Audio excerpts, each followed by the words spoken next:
Good morning mga ka-ride out. Another day, another vlog. At napanood niyo na po ba ang aking ride na to sa YouTube? Kung hindi pa, nandito ako ngayon sa San Fabian, Pangasinan at papunta ako sa Bali Vista.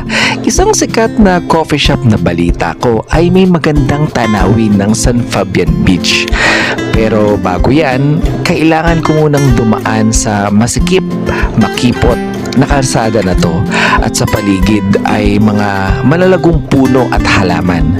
Sa totoo lang nung una ay medyo kabado ako dahil yung pakiramdam na wala kang ibang tao na nakikita at halos masukal ang kapaligiran. Tanging ako at ang bisikleta ko lamang habang patuloy sa pag-ahon patungo sa tuktok ng bundok.